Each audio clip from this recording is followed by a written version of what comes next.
Ladies and gentlemen, welcome to the main event.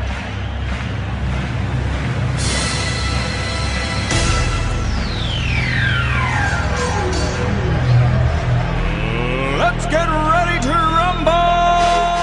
Bom dia, boa tarde, boa noite. Começando mais um Liga Norte Podcast, o seu resumo semanal das ligas NBA, NFL e MLB, que está passando por esse projeto que já tem dia e hora para acabar, ou pelo menos para a gente retornar com as notícias regulares, se tudo correr como planejado e a gente recomeçar as ligas aí, duas delas aí no mês de julho. Certo, Matheus? Certo, salve, salve galera, beleza? Acho que tá cada vez mais perto de acontecer, né? A MLB teve jogadores se apresentando ontem para os training camps. Ainda tá tendo os testes.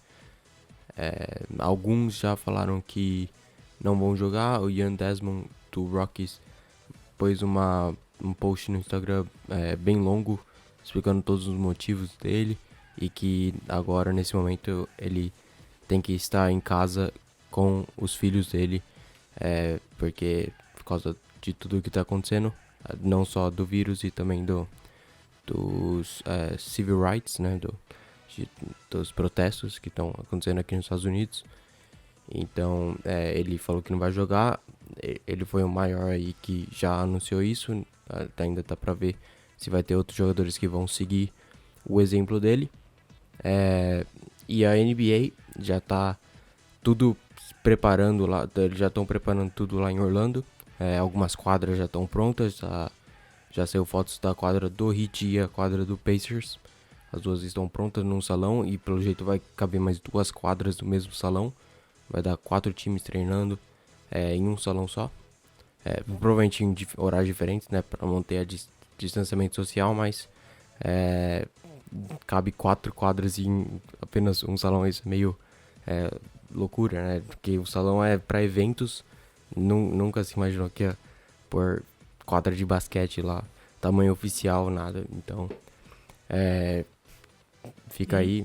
E é legal, é isso mesmo, né? Pensar que o que esse tempo tá fazendo, né? Tendo que montar quadra de basquete dentro desse salão de congresso, né? Mas é legal. E até a posição das quadras que você tá me mostrando agora, você gostou, né? Puseram do Pacers bem do lado do Miami Heat. Alguns sabem das brigas que aconteceu aí nessa temporada. Jimmy Butler e TJ Warren. Eles estão querendo um reality show, será? E vai ter 2 jogos entre Pacers e Heat antes dos playoffs. E se acabasse agora, na primeira rodada ia ter Miami Heat e Indiana Pacers também. Então eles querem ver o bicho pegar lá em Orlando. Eu também quero. Então beleza. E acho que é isso. E da NFL, Ken Newton assinou com o New England Patriots. E a torcida do Patriots, você se sentiu feliz ou você sentiu... Como você achou que tá? Eles estão felizes, porque... Você estaria? Eu estaria. Eu também. Ken Newton, grande jogador, e o contrato dele é muito baixo. O Patriots não tinha espaço pra dar um salário alto. E ele só tem garantido $500 mil nesse ano. É um contrato de um ano só. Com os bônus de jogos, aumenta até 7 milhões. Mas garantido, se ele se machucar na primeira rodada, ele só ganha 500 mil no ano. E ele deve estar fazendo isso pensando no futuro dele, né? Joga um ano lá, joga bem e fica por lá, né? Pelo jeito, o Patriots foi o único que demonstrou interesse aí no Ken Newton. Beleza. Então tem essa grande novidade aí que chacoalhou as redes sociais nesses dias. E eu quero ver. Eu quero, sinceramente, quero ver como vai ser. Vamos ver se esse ano vai provar quem é o Bill sem o Tom e quem é o Tom sem o Bill, né? Se os dois só davam certo junto ou quem dos dois carregava mais quem nas costas, né? Vamos ver se às vezes dá esse tipo de resposta vem nesses momentos. O Patriots já ganhou 10 jogos com o Matt Castle como quarterback quando o Brady machucou em 2008, 2007. Então você acha que tem bastante do bem aí. O Bill Belichick acha que consegue agora com o Ken Newton, não o Matt Castle, mas o Ken Newton, acho que vai ser Melhor que ele, né? um bom ano aí pro Patriots. Vamos esperar então a resposta que vai ser dada em campo, né? Vamos então agora retornando pro nosso projeto aqui, que é o projeto de redraft. Chegamos ao ano de 2008. Quais são os próximos que a gente combinou? 2003, 96 e 84. Então fica aí esses 3 próximos e depois E a gente daí pensa a semana depois disso já vai ter voltado, já era pra ter voltado a MLB. Mas E aí estaremos, na quinta desta semana seria a volta da NBA também.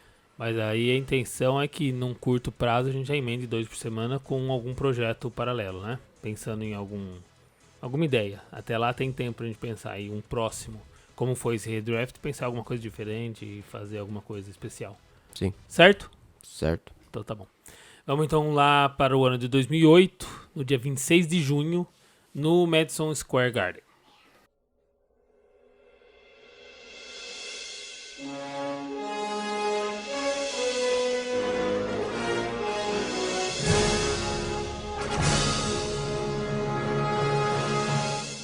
Bem, chegando aqui, já vamos direto para a escolha de número 1. Escolha que foi muito bem usada pelo Chicago Bulls, que trouxe aí para eles acho que desde Jordan, primeira vez que eles olharam e falaram, pô, tem alguém aqui que vai levar esse time longe. E o caminho não foi bem esse, mas ficou lá, e ficou na memória do Chicago a escolha de Derrick Rose. É um dos jogadores favoritos aí da torcida do Bulls. Acho que depois do Jordan é o principal fan favorite aí da torcida de Chicago. O Rose teve ótimos anos no começo da carreira dele, 4 anos sensacionais. Só que infelizmente sofreu uma lesão muito grave nos playoffs. E depois mais lesões ainda, mais lesões sérias também. Perdeu uma temporada inteira em 2013. Então, por causa dessas lesões, no redraft o Bulls escolheria o Russell Westbrook, que é um armador até um pouco parecido com o Derrick Rose. Eles usam bastante o atleticismo deles, e por isso que o Rose deu uma caída depois das lesões, porque perdeu essa confiança aí no joelho, principalmente no joelho, né, que teve as grandes lesões. Ele até mudou um pouco o estilo de jogo agora, né? Tá um pouco mais cadenciado, mais passador, né? Mais melhorou flow, bastante o chute dele também. Uhum. Mas por causa dessas lesões o Westbrook sairia em primeiro. Não dava pra falar que seria uma escolha errada se o Bulls escolhesse o Rose de novo, mas o Westbrook Você tá tentando mudar o até hoje ele é All-Star. All-Star. Né? Até hoje ele tá jogando All-Star Games. Uhum. E ele não teve, acho que a maior lesão dele foi no menisco durante os playoffs, que o Patrick Beverley foi tentar roubar a bola e deu com tudo no joelho dele, e daí ele perdeu o resto dos playoffs, mas ele já voltou na temporada seguinte, não ficou nenhum tempo grande fora de quadra, então acho que isso deixa ele aí à frente do Derrick Rose. O Westbrook teve temporada de MVP já, né, 2016, 2017, quando ele estava sozinho lá em Oklahoma, média de triplo-duplo, e depois os 2 anos seguintes, ele também teve média de triplo-duplo, 3 anos seguidos de média de triplo-duplo aí pro Russell Westbrook. Ele também 9 vezes All-Star, First Team All-Rookie, terceiro All-NBA em 2018, 2019, segundo All-NBA 5 vezes e primeiro All-NBA 2 vezes também. E em 2020, com o Harden do lado dele, ele ainda tem média de 28 pontos por jogo, 8 rebotes, 7 assistências. Então dá pra ver que ele não precisa jogar sozinho pra ser um bom jogador e ajudar o time dele. Mas eu acho que assim, pra mim, pelo menos, não fica a dúvida que se não fosse as lesões, o Rose é melhor que ele, né? Não, pra mim, ele é mais na comparação com o futebol, ele é mais craque, assim, é o cara que que tá na essência dele, mas com as lesões, acho que na balança pende pro Russell mesmo. O que você acha sem as lesões? Qual é a sua opinião? Eu acho que o Westbrook, mesmo sem as lesões, seria melhor do que o Derrick Rose. Até nos primeiros anos ele já tava jogando muito bem.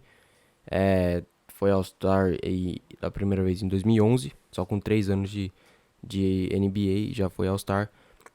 E o Rose ainda tem dúvida se era pra ele ter ganho um MVP mesmo em 2011 ou se era pra ter sido o do LeBron. E seria aí 4 MVP seguidos aí do LeBron. Acho que é uma dúvida ainda que acontece e não dá pra saber se o Derrick Rose ia continuar no nível que ele teve em um ano na carreira. E apesar de dúvida por dúvida, tem gente que duvida do MVP do Westbrook, por exemplo, que foi dado pela conquista lá do triple-double de média, e tem gente que achava que isso não era motivo pra ele ter MVP também, certo? Pra mim ele poderia Dúvida ter por ganho dúvida. o MVP os 2 próximos anos também. Não, ele poderia ter ganho os 3, mas tem gente que duvida, que acha que aquele ano não era ele. Que ele teve a média de triplo-duplo, mas que não devia ter sido ele. Média de triplo-duplo com 30 pontos por jogo. E é o segundo só da história também a conseguir isso. E também bateu o recorde de triplo-duplos em uma temporada. Então acho que... Não, os números são gritantes, mas tô dizendo que tem gente que achava que... E ele conseguiu levar o Thunder aos playoffs, sendo depois do Durant pra você ver saiu, como sempre tem gente saiu. achando alguma coisa errada, né? Sempre tem gente achando que não devia ou que foi dado por algum motivo que não de ser o melhor jogador. Sempre tem alguma coisa que tem que te levar MVP. Nesse ano foi isso que levou ele MVP. Acho que... E no ano do Rose foi a surpresa dele, o quanto ele levou aquele time sozinho nas costas e tal. Acho que tem um pouco disso. Mas tá aí. Não machucou, não vai dar pra gente sair. É uma discussão que não tem fim. Eu continuo achando que se você tirar aquela lesão lá nos playoffs, que aconteceu aquela primeira principalmente, eu acho que a carreira dele teria sido muito maior do que foi. E até o que era projetado de futuro pra ele era pra ser o cara da liga. Não foi. E aí tá aí a história. O que o Westbrook tá fazendo, ninguém tira dele. Vamos então agora pra escolha número 2, que ficou... que agora caiu, acho que caiu no colo do Miami Heat aí, uma opção boa pra substituir Michael Beasley. Michael Beasley teve uma das melhores temporadas de college para um freshman da história, e por isso saiu aí na segunda posição, mas infelizmente muitos falam que é por causa de Miami, por causa da praia, dos clubes, né, noturnos que tem lá. Ele não deu muito certo, não ficou muito focado lá em Miami e acabou sendo um grande bust, mas agora caindo no colo do Miami Heat estaria o Derrick Rose, que faria uma dupla já muito boa com o Dwayne Wade.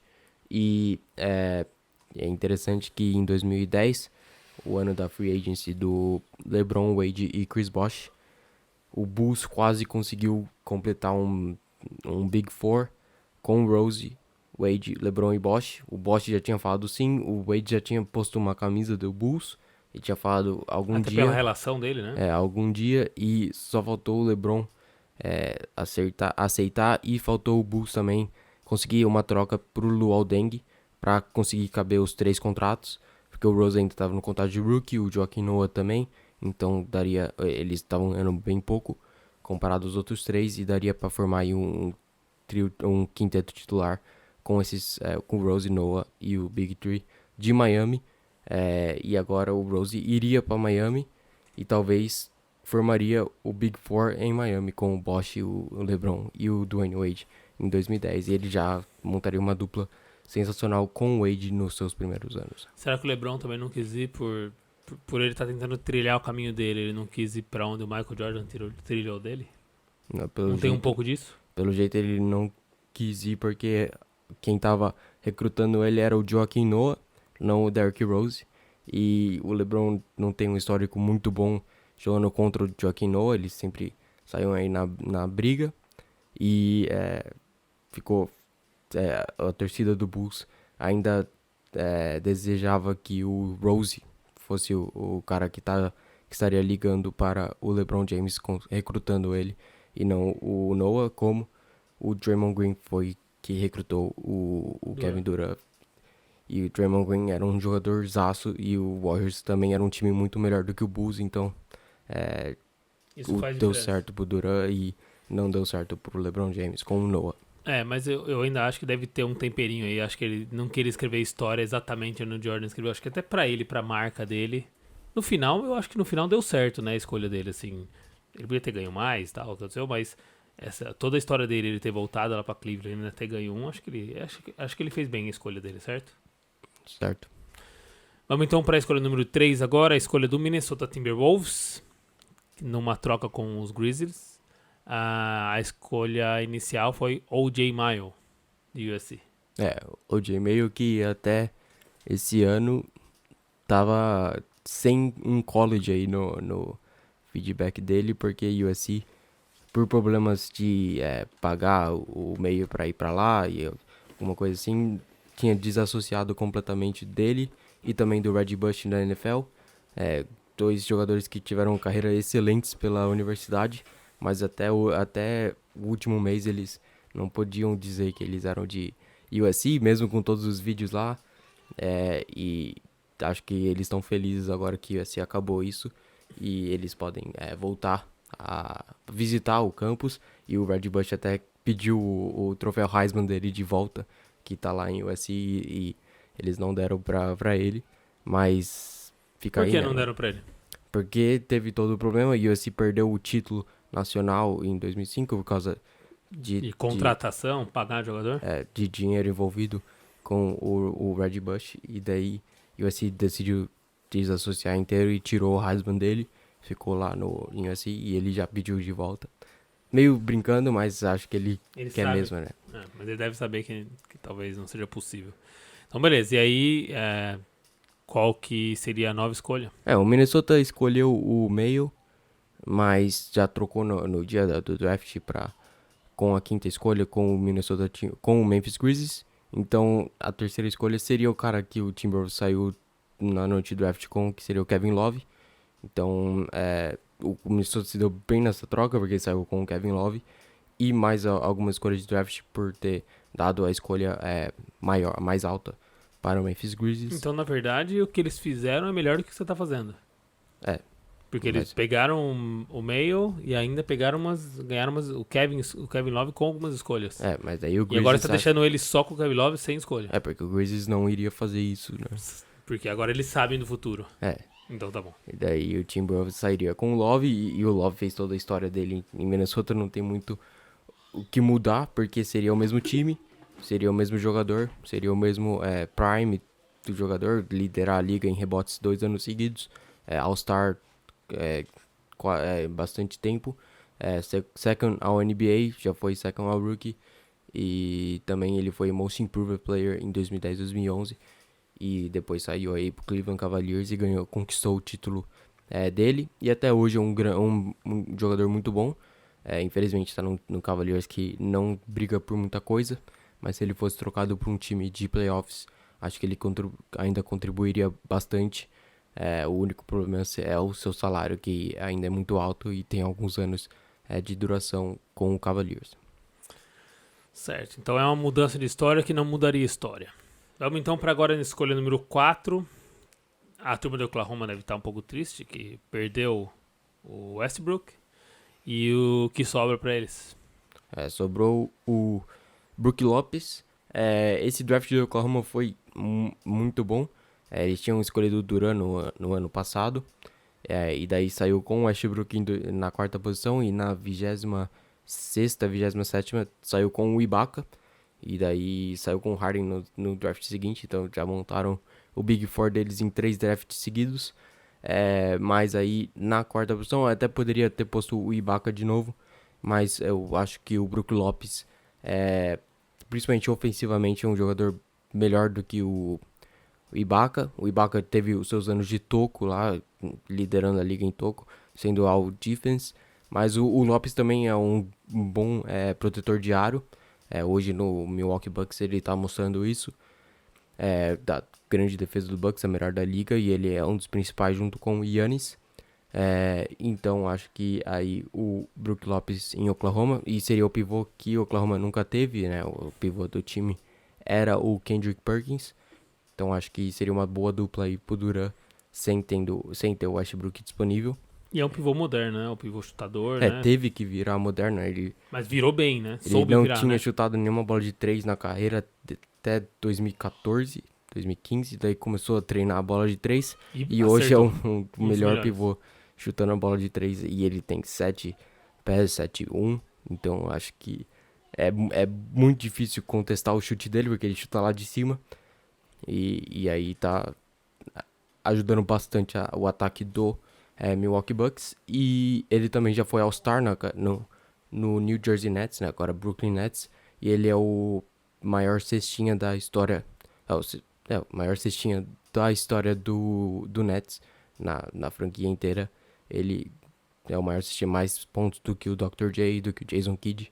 É ele o principal pontuador da franquia. E hoje tá no Bucks, sendo um jogador muito importante para o melhor time da NBA. Né? Isso aí, possivelmente brigando pelo título mais um ano aí, né? E jogador importante no time, é legal. E é um jogador que às vezes é meio... Eu tenho a impressão que é meio esquecido, assim, não é muito comentado, mas é um jogadorzaço. Vamos então para a escolha número 5, a escolha do Memphis Grizzlies, que escolheu Kevin Love e repassou. Fez esse grande move. Agora pelo menos eles têm a chance de consertar esse move. E aí eles têm uma escolha, acho melhor para fazer, né? A nova escolha aí do Grizzlies, que saiu com o J-Mail aí do draft, sairia com o Gallinari, mesma posição do Mail, só que um jogador que fez muito mais na NBA. O Mail teve problemas fora de quadra com... não lembro muito bem, acho que talvez drogas ou alguma coisa assim. Daí foi suspenso da NBA. E hoje não tá mais na liga. O Gallinari hoje é o segundo cestinho aí do Thunder, que tá arrebentando, né? Superando expectativas. Tá em quinto, só um jogo atrás do quarto colocado Utah Jazz, que perdeu o Bogdanovic, então pode ser que caia e o Thunder consiga essa quarta posição na Conferência Oeste, que é fortíssima. E o Gallinari é um dos principais nomes aí do time, junto com o Chris Paul e o Shai Gilgeous-Alexander. E acho que o Gallinari no Grizzlies seria uma boa, porque ala era a posição que faltava pro time, né? Eles tinham o Mike Conley e o Tony Allen, daí o Zach Randolph e o Marc Gasol. Faltava um na posição 3, e acho que o Gallinari seria excelente aí para ser o titular do time e brigar nos playoffs como eles brigaram. E um cara muito versátil no ataque. Ele consegue jogar de costas para cesta, mas também consegue espaçar muito bem a quadra. Chuta hoje 41% nas bolas de 3, 19 pontos por jogo e 6 rebotes, números bem grandes aí pro italiano. Isso aí, é um jogador aparentemente de fácil adaptação, né? Um cara que onde vai joga no mesmo nível, né? Não sofre muito com as mudanças e tal, né? No Knicks, nos primeiros anos ele já jogava muito bem. Foi o principal retorno na troca do Carmelo para o Denver Nuggets. No Nuggets ele continuou jogando muito bem, teve algumas lesões, mas aí assinou com o Clippers, e no Clippers ele teve os melhores anos da carreira dele, ano passado principalmente, mas e agora foi trocado pelo Paul George. Ele tá sempre envolvido aí nessas trocas com Pelo grandes valor nomes. dele, né? Pelo valor dele, né? Ele é aquele jogador que ele não é um jogador para ser o jogador da franquia, mas tem um valor enorme, né? Que consegue esses grandes moves. E a torcida do Thunder ama ele. Antes da temporada achavam que ele ia ser trocado no meio da temporada, na trade deadline. Porque achavam que o Thunder não ia estar, né? O Thunder não estaria tão bem, e ele vai se tornar free agency agora. Então, continuando no Thunder e ajudando o Thunder nos playoffs. É um jogador que vai ser bem importante aí em Orlando. Importante, hein? Em Orlando, jogar em Orlando. Sim, jogando nos playoffs. Importante na Disney. Isso, beleza. Mais importante que o Mickey? Pro Thunder, acho que vai ser. Beleza. Vamos então agora para a escolha número 6, que era originalmente do New York Knicks, Danilo Gallinari. Também não tem mais essa opção, e agora que o Matheus vai trazer. A nova escolha aí do Knicks seria o Eric Gordon. Jogador muito bom no ataque. Consegue criar o próprio chute. Mostrou isso com o Clippers, com o Hornets e com o Hornets e Pelicans, né? Virou Pelicans quando ele tava lá. E agora com o Rockets, foi o sexto homem aí quando tinha Chris Paul e James Harden. Ele era o sexto homem do time e já ganhou o sexto homem do ano em 2016, 17. E ele, na carreira, tem média de 17 pontos por jogo. É um cara muito sólido. O Knicks poderia usar bastante ele sem ter o Gallinari, ele seria o principal foco aí do ataque. E talvez ele também sairia na troca do Carmelo e não ia mudar muita coisa no futuro. Mas é um jogador aí que, dos que sobraram, acho que o mais parecido com o jogo do Gallinari e a melhor opção pro Knicks, que buscava um cara pra liderar o ataque naquele momento. Legal, uma mudança também que... Uma mudança que talvez mudaria essas escolhas. A gente nem sabe, por exemplo, numa mudança dessa, o que aconteceria com o futuro do Knicks, essa escolha pelo Carmelo e tal, né? A gente não dá pra saber, né? Ele poderia ser trocado pelo Carmelo e originalmente ele foi pro Clippers e foi trocado pelo Chris Paul. Então ele também, igual o Gallinari, já envolvido em grandes trocas aí. Beleza, vamos então agora pra escolha dos Clippers. O Matheus na preguiça, só foi jogando um pra cima, então agora Eric Gordon, que era 7 foi escolhido na 6. Não tá mais disponível pro Clippers. Quem sobra pro Clippers é a novidade. Clippers que teve esse cara na segunda rodada. Eu teria que escolher ele agora na primeira, porque não sobrou o Eric Gordon, que foi uma grande peça aí do time antes do Chris Paul. E escolheria o DeAndre Jordan, que saiu lá da 35ª escolha. E também é um cara que não mudaria muita coisa no futuro do Clippers. Mas mudou o futuro do Clippers, né? Ele foi parte importante dessa... não mudaria o novo... Isso, o novo multiverso. Seria muito parecido e principalmente se o Clippers continuasse escolhendo o Griffin no ano seguinte. Os dois fizeram uma dupla muito foi uma onda muito grande, Lob City. Isso. Os dois enterrando na cabeça de todo mundo. Foi aí que começou a reconstrução do City do Clippers como uma franquia né, que brigava e que tinha um poder e que usando Los Angeles como uma cidade que atrai jogadores e tal, né? Ele foi muito importante nos anos do Clippers aí brigando nos playoffs, normalmente terminando aí no top 3 na conferência, mas nunca saindo do segundo round. Mas o Clippers aí continuaria com o DeAndre Jordan no time, só que em vez de sair na segunda rodada, ele sairia na primeira, na 7ª escolha. Ele que já foi All-Star, já foi First Team All-Defense 2 vezes, terceiro All-NBA 2 vezes, First All-NBA também em 2015 e 2016, e na carreira tem média de 10 pontos por jogo, 11 rebotes. Ele deu uma caída agora na NBA, que tem os pivôs que chutam, mas mesmo assim ele é um cara importante vindo do banco pro Brooklyn Nets. E a gente vai ver isso ainda muito mais ano que vem com o Durant e o Kyrie Irving. O Nets vai ser ainda maior e ele vai ter um papel mais importante ainda. Mas não em Orlando, né? Em Orlando ele não vai jogar. Ele testou positivo pro coronavírus. Não tem sintomas, igual o Dinwiddie, que testou positivo e tá com os sintomas. O DeAndre Jordan já falou que ele não vai jogar. E o Dinwiddie, ele quer jogar mesmo estando com sintomas. Ele quer se recuperar o mais rápido possível e ir para Orlando ajudar o Brooklyn Nets. E só registrando, temos foto, certo? Foto. Temos uma foto com o DeAndre Jordan. Temos foto com o DeAndre Jordan, no dia que a gente foi assistir o jogo do Clippers convidado pelo Wesley. A gente acabou indo num lugar meio exclusivo de jogador. Temos algumas fotos com alguns jogadores. E eu acho que a principal foto que a gente tem é com o DeAndre Jordan. Hoje acho que o Montrezl Harrell não era na noite, não foi, né? Mas o hype hoje tá maior pra ele, né? Então beleza, vamos então agora pra escolha de número 8. Escolha do Milwaukee Bucks. Originalmente escolheu Joe Alexander. É isso? Joe Alexander só durou 2 anos na NBA. Então uma escolha muito ruim aí do Bucks na 8ª. E a nova escolha seria o Goran Dragic, que originalmente saiu na 2ª rodada.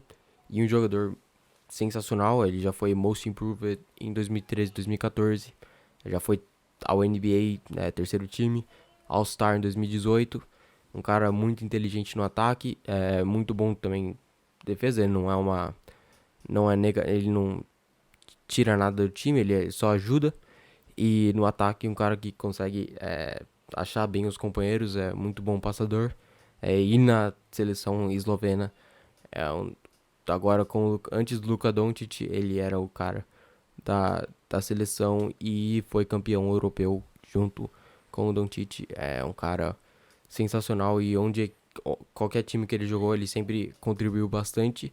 E hoje no Heat, vindo do banco, ele tem média de 16 pontos por jogo e 5 assistências. É um dos maiores cestinhas aí vindo do banco. Um time do Heat que depende bastante da ajuda dele. Porque o Nan e o Hero, que são talvez os dois maiores aí do backcourt, são rookies apenas, então nos playoffs talvez eles sintam, não tanto sem a torcida, mas talvez eles sintam um pouco jogar playoffs. E o Dragic é um cara veterano que pode ajudar bastante eles aí na Disney. Certo. Vamos então agora para a escolha número 9 do Charlotte Bobcats. Originalmente escolheu o grande DJ Augustin. Certo? Talvez. Não, talvez. Um jogo muito bom ano passado, né, nos playoffs. Que tá aí. Quando pedem o DVD dele, é isso que ele apresenta. Certo? E aí tava aí sobrando essa escolha que o Thunder faria muito mais pra frente, mas agora todo mundo conhecendo o Charlotte Bobcats não ia deixar passar. O Ibaka sairia agora na nona escolha, talvez ele poderia até sair antes. É um cara muito bom defensor, um dos maiores defensores da geração dele. Já campeão. Foi First All Defense 3 vezes. Liderou a liga em blocks 4 anos aí. No auge do Oklahoma City Thunder, ele era o principal protetor de aro da NBA. E até esse ano ele vem jogando muito bem no ataque. 16 pontos por jogo, 8 rebotes, 40% nas bolas de 3. Ele veio melhorando o chute de 3 dele a cada ano. E no Toronto Raptors, ano passado ele era reserva do Marc Gasol e também do Siakam, e conseguiu o título. E esse ano, com as lesões do Gasol, ele está sendo o pivô titular e por isso os números eles são bem expressivos aí no ataque. E é bem interessante ver o quanto ele melhorou as bolas de 3. E aí acho que o Bobcats sairia mais feliz com o Ibaka do que saiu com o DJ Augustin.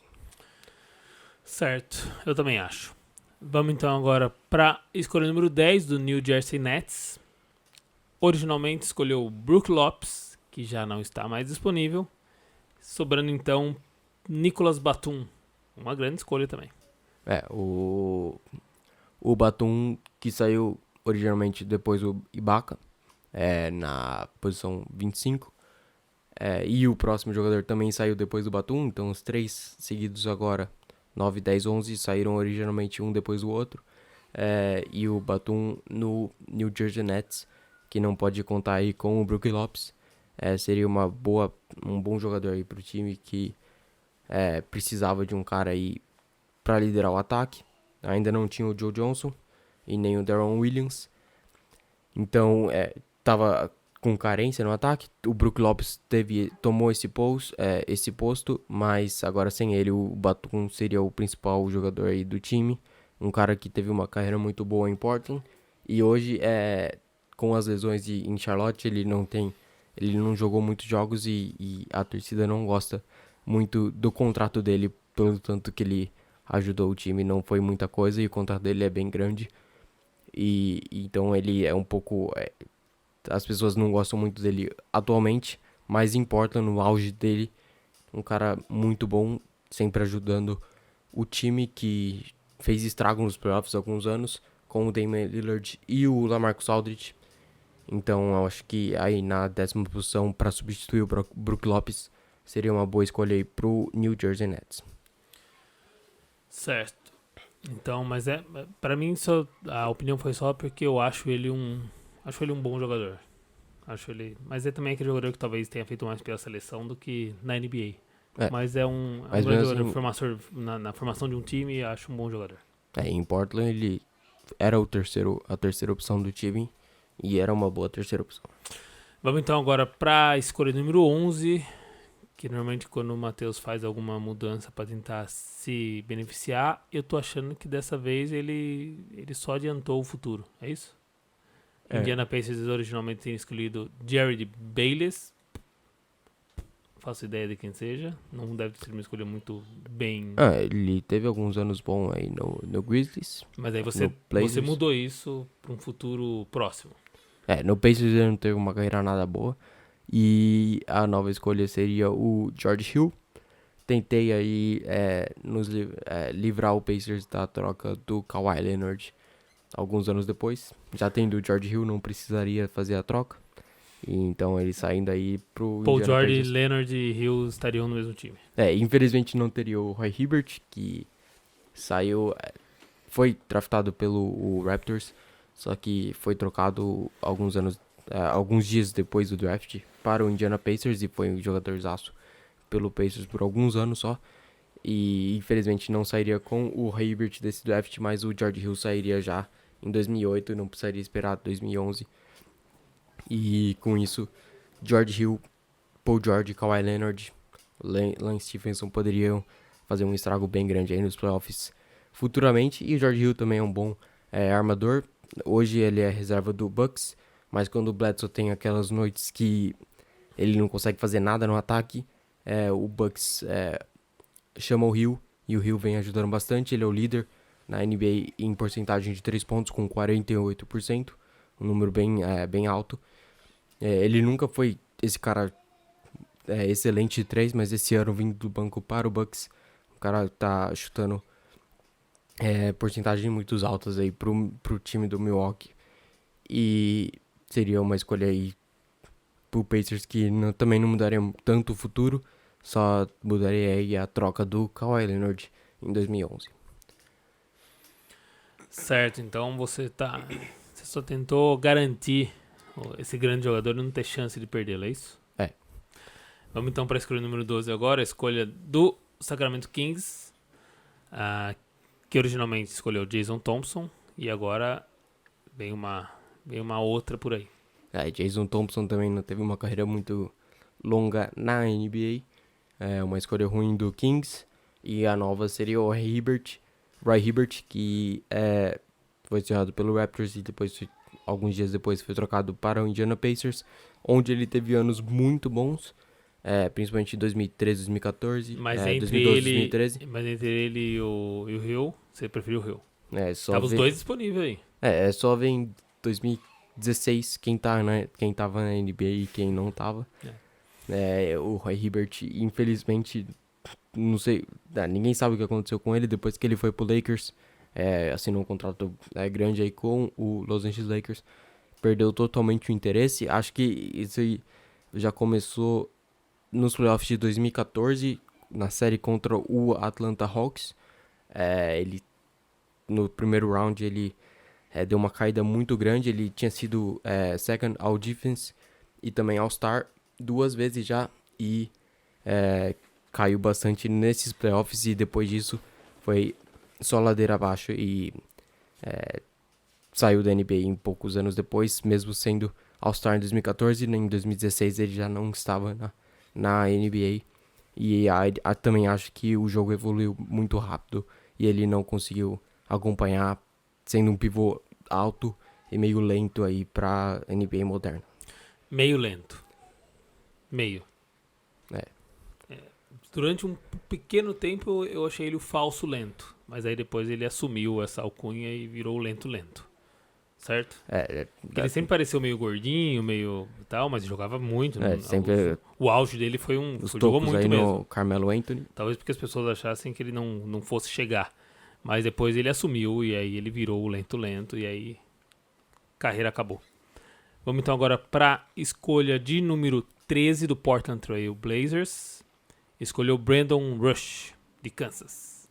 Brandon Rush teve uma carreira aí até que boa na NBA, sempre jogando dos times que passou. Teve um bom tempo aí, umas boas temporadas pelo Golden State Warriors. Mas na 13ª posição, acho que também não foi uma escolha das melhores do do Portland Trail Blazers, e o Blazers sairia com o Robin Lopez, que alguns anos depois já iria pro Blazers do mesmo jeito, formar o time com o Lillard, Aldridge Batum e Wesley Matthews. Ele era o pivô do time, E acho que ele era um bom pivô, é um pivô muito sólido, principalmente na defesa. E esse ano ele tá aprendendo com o irmão dele e começou a chutar a bola de 3. Do nada, ele não parece um jogador muito bom pra ficar fora da linha de 3 e ficar chutando, mas ele tá acertando até uma porcentagem maior do que o irmão dele, que essa temporada tem uma caída em relação à temporada passada, mas aí o Lopes tá tentando aí se adaptar ao jogo moderno e acho que pro Blazers ele seria uma escolha melhor do que o Brandon Rush, principalmente pela história que ele teve com a franquia do Blazers, sendo um jogador bem importante nos anos de playoffs, antes do Aldridge ir embora. E é um cara ainda muito sólido até esse ano. E o médio na carreira é 9 pontos por jogo, 5 rebotes, às vezes vindo do banco, às vezes sendo titular. Mas mesmo assim, um cara que sempre adiciona a todos os times que ele passa. E você assim, tem que comentar o que ele é melhor, né? O que ele faz melhor na NBA. Consegue derrubar alguns mascotes. Isso. Consegue derrubar até o mascote do Houston Rockets, que é um pouco malvado. Né? Mas é legal essa interação dele com os mascotes e virou aí um momento dele. E esse ano, antes dos jogos do Bucks, no túnel, ele lidera ali uma simulação de um WWE. Ele sempre tá envolvido, às vezes é contra o irmão dele, às vezes é contra o Giannis. Fala o que é só o WWE. A luta sabe. Livre, né? Luta livre. Aquela que é encenada, né? Que é muito, muito forte aqui nos Estados Unidos, né? E ele lidera lá, ele tá sempre envolvido. E às vezes é contra o irmão dele, às vezes é contra o Giannis. E normalmente ele sempre simula aí a derrota e deixa o seu adversário ganhar, mas acho que ele faz isso só pra deixar o cara mais motivado pro jogo do que... Pro cara já não entrar com uma derrota. Porque ele saberia que ele ia ganhar facilmente, tendo derrotado todos os mascotes aí da NBA já. Certo, então vamos agora pra última escolha da loteria, escolha número 14. Golden State Warriors nesse ano escolheu Anthony Randolph e aí não manteve essa escolha. Randolph também não teve uma carreira muito longa aí na NBA. E a nova escolha seria o DJ Augustin, que ainda até hoje é um jogador que tá jogando. Hoje ele é reserva do Markelle Fultz em Orlando. E aí indo pro Warriors, talvez ele seria titular no primeiro ano dele, mas com a chegada do Curry, depois ele seria um reserva, e um reserva até muito bom pro time do Warriors, que não tinha um armador reserva bom aí nos anos de título. Era o Ian Clark, Quinn Cook, às vezes o Livingston jogava de armador. Então acho que o DJ Augustin seria um upgrade em relação aos outros dois citados, e seria uma boa escolha pro Warriors, e um jogador que ainda hoje está na NBA comparado ao Anthony Randolph, que não durou muitos anos aí na liga e nem no Warriors. O Augustin também teve um ano de rookie até promissor, foi second team all rookie, mas depois disso ele começou a ser reserva, começou a trocar de time bastante tempo, e esse ano o reserva do Markelle Fultz, ele tem média de 10 pontos por jogo e 5 assistências. Certo, um jogador que tá um potencial para ajudar um time, para vir do banco, para ser uma opção, mas acho que não para levar um time. O que faria no Golden State, tá aí, né? Não dá para saber. Ele seria o reserva do Curry, que chegaria um ano depois. Um bom reserva. Não dá para reclamar. Certo? Então fica aí. Tem alguma coisa mais para trazer esse draft? Algum extra? Algum brasileiro? Eu vi também, eu tava olhando também o draft 2007, então não lembro qual dos dois, mas um dos dois teve o Thiago Splitter saindo aí pro Brasil. Nossa, mas se foi esse, você não trouxe ele entre os 14, é mancada, hein? Hã? Você não acha? O Splitter não iria bem, por exemplo, no Golden State, que sofreu muito com o pivô, mesmo nos times, no auge dos times? Eu acho que o Bogut é um pivô mais com a cara do Golden State, por ele jogar até mais aberto e ser um bom passador. Acho que ele seria mais a cara do Golden State do que o Thiago Splitter. Então fica aí o Matheus foi bom acho que no esquema do Popovich. Então, se o Spurs estivesse na loteria, talvez ele sairia. E eu não lembro se foi esse ou o draft do ano anterior. Mas eu só joguei pra saber se ele não estaria entre esses 14 aí. Não. Talvez na frente do Robin Lopes. Possível, talvez. Mas ele durou pouco tempo na NBA. Por causa do depois, tipo de jogo também, né? Ele chegou depois e saiu antes. Carreira fantástica na Europa, né? Então, beleza. Então fica aí a cornetada do Matheus nos brasileiros pra variar. Beleza? No próximo vai ter um brasileiro. Acho que vai sair na loteria. Fica a dica aí. Fica a dica. The Blur. Então tá bom. Então vamos finalizando aqui. Lembrando que pra você seguir a gente na rede social ajuda muito. O @LigaNortePod em todas as redes.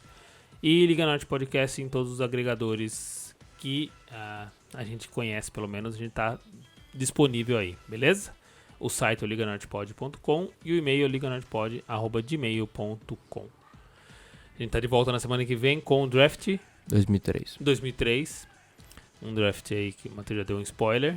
E aí depois já vai se preparando, cada vez trazendo mais notícia para voltarmos à normalidade ou a um novo normal com as notícias das ligas. Beleza? Vejo vocês então na semana que vem. Até mais. Tchau, tchau. Falou.